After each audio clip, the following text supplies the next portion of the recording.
Hola, buenos días, con ustedes Manuel Fernández. Bienvenidos a mi canal de historia contemporánea. Estos días Putin ha dicho que en recientes encuentros con Irán les propuso a los iraníes una alianza militar entre Irán y Rusia antes del ataque de Israel y Estados Unidos, y que los iraníes no aceptaron. ¿Y por qué razón? Pues bueno, la razón es muy fácil. Si dos estados se alían, el más poderoso de los dos es muy fácil que termine dominando al otro. Esto es lo que nos enseña la historia una y mil veces. Y los iraníes tienen buenas razones para desconfiar de los rusos debido a experiencias históricas relativamente recientes, pero de esto hablaremos otro día. Vamos a hablar hoy de la OTAN y más concretamente de un antecedente muy curioso, de una alianza similar a la OTAN, pero que fue creada en el mundo antiguo, en el siglo V antes de Cristo, a raíz de las guerras médicas. Estas guerras médicas no tienen nada que ver con la sanidad. Médico es el adjetivo de Medo. Los medos eran un pueblo muy emparentado con los persas, y que en la antigüedad medo se usaba como sinónimo de persa. Las guerras médicas fueron dos guerras que tuvieron lugar en el siglo V antes de Cristo, en la primera mitad, cuando los persas intentaron invadir Grecia. Muchas de las batallas más famosas de todos los tiempos se libraron durante estas guerras. Concretamente, la batalla de las Termópilas, donde el rey Leónidas y sus 300 espartanos defendieron un paso de montaña contra todo el ejército persa. La batalla de Maratón, en una playa a unos 40 kilómetros de Atenas, y debido a que un soldado recorrió a pie esta distancia para dar la noticia de la victoria, pues de ahí la prueba olímpica. Y la batalla de Salamina, una gran batalla naval en la que los griegos lograron la superioridad sobre el mar Egeo, el mar que separa Grecia de Asia Menor, de lo que hoy es Turquía. Durante las invasiones persas, los griegos, que estaban divididos en muchísimas ciudades-estados, más o menos lucharon juntos. Pero una vez que lograron expulsar a los persas de Europa y de las costas de Asia Menor, los espartanos no vieron ninguna razón para seguir haciendo la guerra a los persas y se retiraron de la alianza. Entonces Atenas, que junto con Esparta era la ciudad más poderosa de Grecia, se quedó al frente de la alianza. Los aliados se reunían en el templo de Apolo en la isla de Delos para tratar de sus asuntos, y allí también depositaron los fondos para sostener la flota y el ejército. Y por esta razón la alianza de Atenas y las demás ciudades-estado, muchísimas, entre 150 y 300 ciudades, se conoce como la Liga de Delos. ¿Qué es lo primero que ocurrió? Los aliados podían contribuir con barcos, con soldados, pero si no deseaban hacerlo, podían contribuir con dinero. Este dinero se empleaba para reforzar las flotas y ejércitos de los demás aliados. Con lo cual Atenas cada vez se fue haciendo más fuerte y más poderosa, y los aliados que le habían confiado a Atenas su defensa, pues cada vez eran más débiles. Curioso, ¿eh? Lo mismo que ocurre con la OTAN. En la OTAN hay una potencia dominante hegemónica, que son los Estados Unidos, y otros muchos países que se han despreocupado de sus propios ejércitos y sus flotas. Tienen fuerzas solamente testimoniales y han confiado su defensa a Estados Unidos. Y obviamente Estados Unidos ahora quiere compensación, quiere que todos estos países que históricamente han gastado poquísimo en defensa, pues eleven enormemente sus gastos de defensa, y fundamentalmente que estos gastos sean compras de material militar americano, y esto potencie la industria armamentística de los Estados Unidos. Lo segundo, que Atenas, bueno, como sabemos, era una democracia. Había una asamblea popular que era el máximo órgano del gobierno. Y Atenas pensaba que su modelo era el mejor, y empezó a exportar su modelo a otras ciudades de la liga. Entonces, en muchas de estas ciudades, las aristocracias que habían gobernado hasta entonces fueron depuestas en favor de asambleas populares. Vaya, que Atenas se embarcó en operaciones de cambio de régimen y en apoyar, financiar a sus partidarios dentro de los demás estados. Bueno, y vemos recientemente en algún que otro país de la OTAN, como por ejemplo Rumanía, que la primera vuelta de las elecciones presidenciales las ganó un candidato que no era del agrado de otros países miembros más fuertes, más poderosos que Rumanía. Y estas elecciones se declararon nulas, terminaron anulándose. ¿Qué fue lo siguiente que pasó? Que Atenas no permitió que una vez que un Estado entraba a formar parte de la Liga se retirase. Hubo ciudades como Naxos, Casos, que quisieron retirarse de la Liga porque ya no convenía a sus intereses. Fueron atacadas por los atenienses, sus murallas fueron derribadas, su flota confiscada, y el tributo que tenían que pagar a la liga aumentado. De hecho, llegó un momento en que Atenas ya no aceptaba barcos ni soldados de las demás ciudades, solo aceptaba dinero.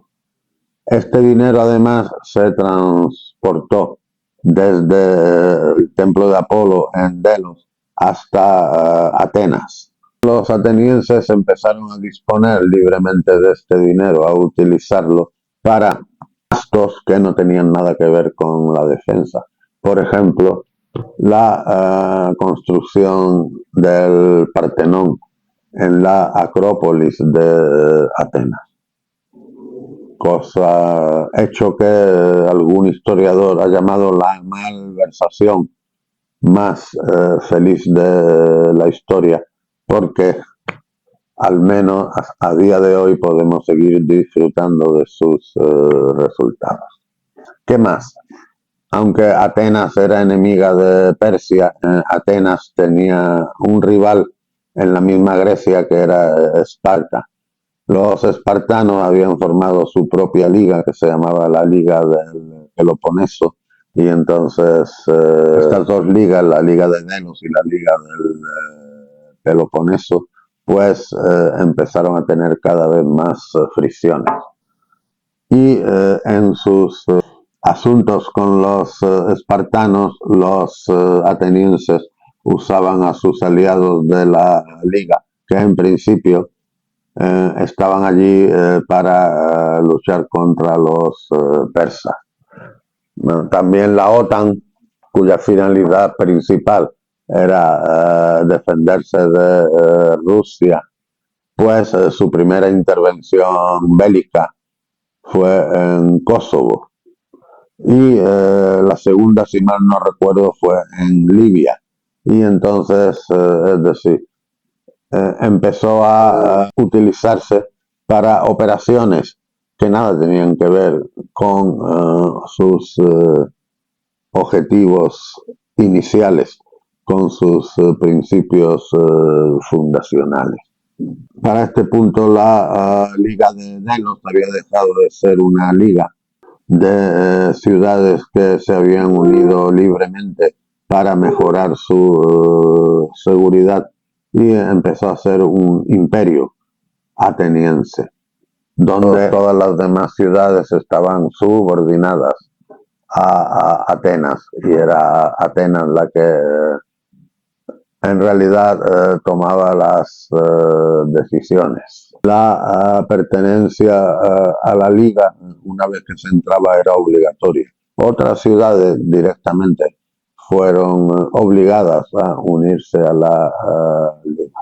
Si había dudas sobre la fidelidad de alguna ciudad, los atenienses dentro del territorio de esta ciudad fundaban una colonia que era poblada por ciudadanos atenienses.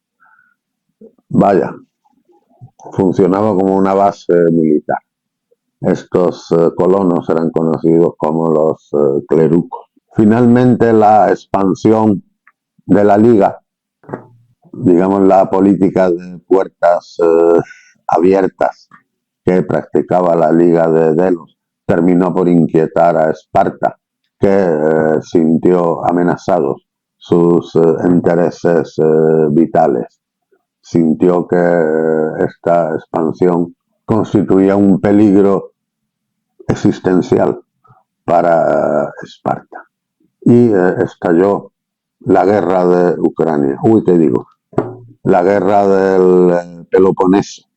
Entonces, ¿cuál fue el resultado de la fundación de la Liga de Bien? La primera potencia, Atenas, se enriqueció y aumentó muchísimo sus recursos militares. Todas las demás perdieron soberanía.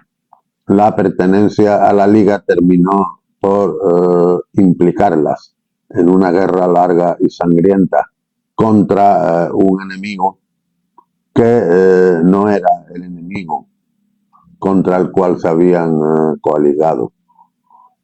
Era Esparta. Con la victoria final de Esparta en la guerra del Peloponeso, la Liga de Delos fue disuelta. En cuanto a la OTAN, podemos decir que inicialmente se formó contra un enemigo que ya no existe, contra la Unión de Repúblicas Socialistas Soviéticas, que fue disuelta en 1991. También fue disuelta la alianza militar rival, el Pacto de Varsovia. Entonces, en buena lógica, la OTAN se tendría que haber disuelto también. Pero no lo hizo y ahora está enfrentada a un enemigo como la Federación Rusa, que es muy diferente en muchos aspectos de la antigua Unión Soviética. Que la OTAN está completamente dominada por los Estados Unidos, en gran parte por culpa de los demás Estados miembros que han preferido delegar esta responsabilidad de la defensa en vez de ocuparse personalmente. También era una característica de la Liga de Delos que algunos estados miembros que eran bastante fuertes, que tenían su propia flota, sus fuerzas armadas, pues eran más respetados por los atenienses, que no les exigían tributos y no los molestaban. Este era el caso, si mal no recuerdo, de Samos. Bueno, en la OTAN hay también algún país, Turquía, por ejemplo, y me cuesta mucho pensar en otro. Bueno, Turquía, que aunque sea miembro de la OTAN, tiene sus propias fuerzas armadas importantes, su propia política exterior y, en fin, que se sigue comportando como un país soberano. También hay algunos países que se sienten amenazados por Rusia debido a su historia reciente, a su situación geográfica, ¿no? Las repúblicas bálticas, Polonia tal vez, y que se toman esta amenaza muy en serio. Ahora bien, que ellos quieran inculcarnos este temor a todos los demás es absurdo. Que nos quieran hacer creer que Rusia está esperando a terminar la guerra en Ucrania para invadir el resto de Europa, aunque nunca nos dicen con qué objetivo, ni por qué razón, ni cuál sería la finalidad de esta terrible invasión rusa, teniendo en cuenta que Rusia tiene una población muy inferior a la de la antigua Unión Soviética y que la población en Europa ha crecido desde aquel entonces. Esto ha sido asumido por la mayor parte de los estados europeos de la OTAN como un dogma de fe. Es muy difícil resistirse al aumento de los gastos militares en proporciones tan exageradas como las que plantea Donald Trump y su correa de transmisión en Europa, el patético secretario general de la OTAN, Mark Rutte, el que le dice a Trump, Daddy. Sí, Daddy, no te preocupes que estos pringados van a pagar a lo grande, van a pagar de lo lindo, van a pagar lo que tú les pidas. No, claro, todo este dinero, a saber en lo que van a gastarlo los americanos. La verdad, yo preferiría pagarle tributo a Pericles. Sería un malversador y sería lo que ustedes quieran. Por lo menos tenía buen gusto. Se gastó el dinero en obras de arte como el Partenón, que siguen siendo admiradas después de 2 milenios y medio. Esto ha sido todo por hoy. Espero que el vídeo les haya gustado y que le den al botoncito de me gusta, incluso que se suscriban si así lo juzgan oportuno. Un saludo y hasta la vista.